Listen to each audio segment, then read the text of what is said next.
भैया रेडी जी sir. Remand साहब, high court में क्या आपकी दरखास्त थी, क्या ऑर्डर किया अदालत ने? अस्सलाम वालेकुम जी। अगेन मीडिया के तमाम दोस्तों साथियों का यहाँ मौजूद रहने का शुक्रिया। आज सबसे पहले हम सुबह मैजिस्ट्रेट साहब के यहाँ पेश हुए थे, चूँकि उन्होंने डेट रखी हुई थी कि सप्लीमेंट्री चालान का जो ऑर्डर हुआ था कि आज हमें मुतवक्का था कि आज वो पेश होगा। चूँकि मंडे को ही बच्ची की रिपोर्ट आ गई थी मेडिकल बोर्ड के हवाले से कि वो कम उम्र है, मगर आज बड़ी तशवीश की बात है और शॉकिंग था कि एक डीएसपी रैंक के अफसर जो हैं वो अदालत को आके बता रहे हैं कि उन्होंने अभी तक मेडिकल बोर्ड की रिपोर्ट वसूल ही नहीं की है, और फिर अदालत ने अपने रिकॉर्ड से उनको एक कॉपी निकाल के जारी की। तो अब तो वो तशवीश शुरू करेंगे मज़ीद। अब जो इन्वेस्टिगेशन है वो तो उन्होंने अब शुरू करनी है। उन्होंने वो रिपोर्ट तक हासिल नहीं की थी और उसके अंदर जो है अकॉर्डिंगली 20 तारीख जो है तय की गई है। आज हमारी अदालत में दरख्वास्त थी कि पहले भी एक हस्बे बेजा की दरख्वास्त की अदालत सुन चुकी है रिट पिटिशन के अंदर, और उसके बाद हमने उसको सुप्रीम कोर्ट में चैलेंज किया था, जिसमें सुप्रीम कोर्ट ने हमारा राइट रिकग्नाइज़ किया था कि हम मेडिकल बोर्ड के ज़रिए जो है पुरानी मेडिकल रिपोर्ट चैलेंज कर सकते हैं। उसके बाद उस कार्रवाई के बाद चूँकि अब नए फैक्ट्स आ गए हैं और ये सामने आ रहा है कि बच्ची इस उम्र की नहीं थी कि वो अपनी मर्ज़ी से घर से जा सकती है, या वो इस उम्र की नहीं थी कि उसका घर से बाहर रहना जो है उसकी मर्ज़ी माना जाए, बल्कि वो इस उम्र में है कि उसको किडनैपिंग की उम्र में लाया जाएगा। और चूँकि उसकी स्टेटमेंट के अंदर ये भी हिस्सा था कि उसकी उम्र जो है 17-18 साल है, वो भी झूठ में मबनी थी। तो इस नए फैक्ट्स की रोशनी के अंदर हमने दोबारा से हस्बे बेजा की एक रिट पिटिशन जो है अदालत के सामने रखी है, जिस पर अदालत ने आज समाअत करने के बाद, हमें सुनने के बाद, चूँकि वो एक तरफ़ा पहली हियरिंग होती है, उस पर नोटिस इशू कर दी हैं और 21 तारीख के लिए जो है हाई कोर्ट ने इस मुकदमे को अब दोबारा अगली पेशी के लिए फ़िक्स किया है। सर ये बताएं कि जो तफ्तीशी अफसर की जानब से आज अदालत में ये मौक़िफ़ अपनाया गया कि उनके पास तो मेडिकल रिपोर्ट भी नहीं है। आज ज़हीर के वकील भी अदालत में पेश हुए, तो वो कह रहे थे कि ज़हीर मुल्ज़िम नहीं है और पुलिस को मतलूब ही नहीं है। देखिए, इस पे बेहतर है कि आप उनसे राय लें। हमारा मौक़िफ़ तो ये है कि जो पुलिस को मतलूब नहीं वाली बात थी वो सी क्लास चालान में थी, वो चालान रिजेक्ट हो गया, वो चालान इन फील्ड में नहीं है, वो चालान रिफ्यूज़ कर दिया गया। जब फर्दर इन्वेस्टिगेशन ऑर्डर होती है वो तभी ऑर्डर होती है कि जो मौजूदा चालान अदालत के पास है उसको रिजेक्ट कर दिया जाए, उसको पेंडिंग नहीं रखा जाता। अदालत के पास सिर्फ 2 किस्म के इख्तियारात हैं, या चालान एक्सेप्ट करें या चालान रिजेक्ट करें। रिजेक्शन के ऊपर फर्दर इन्वेस्टिगेशन होती है, तो पुलिस की वो फाइंडिंग ही इस वक्त ज़ेर हो चुकी है। इसी वजह से मेरे ख्याल में ये चीज़ें अदालत ने भी उनके वकील के सामने रखी थी। और दूसरा हमारा इस पर इख्तिसार था कि आप किसी भी अदालत से किसी किस्म का भी रिलीफ तभी ले सकते हैं जब अपने आप को अदालत के सामने पेश करें। अभी आपका जो स्टेटस है वो एक अदम गिरफ्तार इंसान का है, वो एक मफरूर इंसान का है, एक एब्सकॉन्डर का है। आप अदालत के से ना कोई बेल ले रहे हैं, ना अदालत के सामने पेश हो रहे हैं, ना लाहौर के हाई कोर्ट से कोई ट्रांजिटरी बेल लेके सिंध कराची पेश हो रहे हैं, मगर आप चाहते हैं रिलीफ आपको सारे दे दिए जाएँ। तो ये देखिए, अदालतें जो हैं वो यकीनी तौर पे इंसाफ की फराहमी के लिए हैं, मगर फरमाइशी प्रोग्राम नहीं है।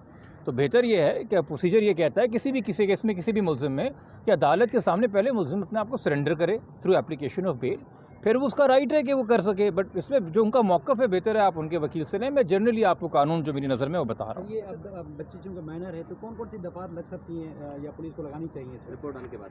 देखिए, एज स्पेसिफिक ऑफेंसेस जो हैं, मैंने पहले भी आप लोगों से जिक्र किया था कि किडनैपिंग अंडर 16 बच्ची अपनी मर्ज़ी से घर से बाहर नहीं जाती। उसको अगर कोई बुलाता भी है, कोई ऐसा नहीं है कि बच्ची घर से बाहर निकली थी, वो किसी ज़हीर नामी इंसान को नहीं जानती थी और फिर बाहर निकल के उसका टकराव हुआ एक इंसान से, उसने से शादी कर ली।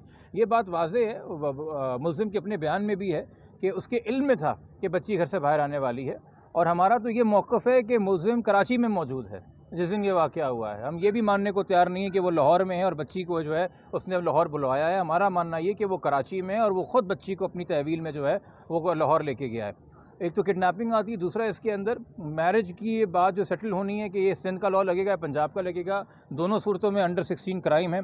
तीसरी बात इसके अंदर है कि जी किसी भी बच्ची से अज़वाजी रिश्ते के नाम पे जिनसी रिश्ता कायम करना जहाँ उसकी उम्र 16 साल से कम हो, वो कंसेंट नहीं कर सकती, वो सिवियर सेक्शुअल ऑफेंसेस रेप के ज़ुमरे में आता है। अब यहाँ पे मैं अगेन आपसे एक तरीके से बात करना चाहूँगा। मेरे लिए ये बहुत अफसोस की बात है कि एक केस जो मेरे पास आया उसके आने से पहले ही ये मीडिया में हर जगह था और बच्ची के नाम से हर जगह हर कोई वाकिफ़ है।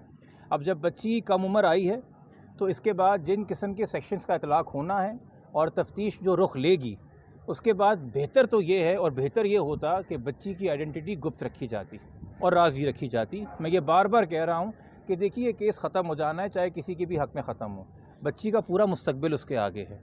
तो मैं गुजारिश ये करूँगा कि या तो मीडिया जो है इसमें ABC या XYZ करके कोई नाम ले, या कम से कम बाप के नाम से मतलब मंसूब करके केस की सुनवाई करे, और आप भी कोशिश करें कि अब बच्ची का नाम मज़ीद सामने ना आया जाए, क्योंकि ये डेवलपिंग फैक्ट्स हैं और उसके सामने अब हमें अकॉर्डिंगली एहतियात करने की ज़रूरत है। यकीनी तौर पर जब बच्ची के हवाले से सिर्फ गुमशुदगी का केस था तो ज़रूरत थी कि बच्ची की तस्वीर और बच्ची का नाम आम किया जाता ताकि बच्ची को ढूंढा जाता, और तब मीडिया ने अपना साथ निभाया, बल्कि मीडिया के तवज्जुह से ही इतना प्रेशर बढ़ा। चूँकि आपको तो पता है पुलिस पहले दिन से इस केस में आगे पीछे होने को तैयार नहीं है, तो ये बच्ची आई है। बट अब मेरे ख्याल में चूँकि ये ऑफेंसेस अट्रैक्ट हो रहे हैं, हम सबको एक जिम्मेदारी बरतनी चाहिए। प्रोटेक्शन के हवाले से बता दीजिएगा कि कब तक मुमकिन है कि बच्ची को कराची दोबारा लाया जाएगा? देखिए, जब कॉग्निजेंस इस केस में लिया जाएगा और मजिस्ट्रेट साहब अगर इस मौक़िफ़ पर इख्तियार करते हैं कि ये अबडक्शन का केस है, तो सबसे पहले तो अगर बेल पे नहीं होगा कोई भी अक्यूज़, उसके वारंट इशू होंगे। और दूसरा, उस वक्त अबडक्शन के अंदर जो है बच्ची का स्टेटस सिर्फ विटनेस का नहीं रहता, अबडक्टी का भी रहता है। फिर उसकी रिहाई के लिए भी अकॉर्डिंगली अदालत को ऑर्डर मूव करने होते हैं। तो हमारी वो दरख्वास्त हाई कोर्ट के सामने भी है कि हस्बे बेजा की दरख्वास्त में वो भी किसी की प्राइवेट इलीगल कस्टडी से बच्ची को प्रोड्यूस कर सकते हैं, और हमारी ये दरख्वास्त जो है वो मजिस्ट्रेट साहब से क्या कहेंगे?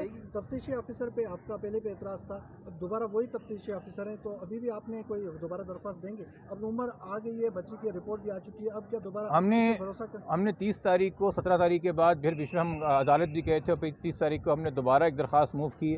और अभी भी जो आज आपके सामने व्यू था कि कौन सा पाकिस्तान का सहाफ़ी है जिसने मेडिकल बोर्ड की रिपोर्ट मौसूल नहीं की, मुझे नाम बता दीजिए।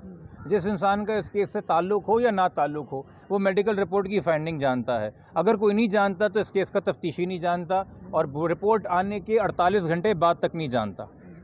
तो ये एक सवालिया निशान है। मैं फिर कहूँगा, मेरी समझ से ये बालातर है कि एक DSP के पीछे जो कि अपना प्रोटोकॉल तोड़ के, आज भी मुझे पता चला जब मैं अदालत से निकला कि पीछे पूरे मीडिया से IO साहब मुखातिब हुए और उन्होंने अपना व्यू दिया है।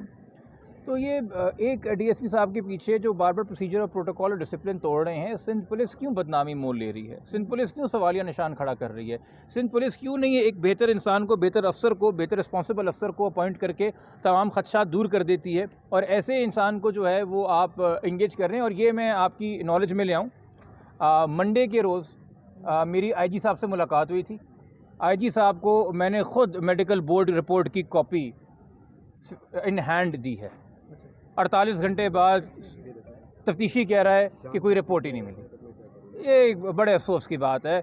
मैं इसलिए भी अफसोस कर रहा हूँ कि ना जाने ये ABCC और CIA के तफ्तीशियाँ हैं, तमाम जो बच्चे अगवा किडनैप होते हैं इन्हीं के पास आते हैं। ये DSP और कितने केसेस के अंदर इस तरह की बुरी परफॉर्मेंस दे के वो केसेस ख़राब कर रहा है। इसके ख़िलाफ़ तो इंक्वायरी होनी चाहिए डिपार्टमेंट इंटरनली। Thank you.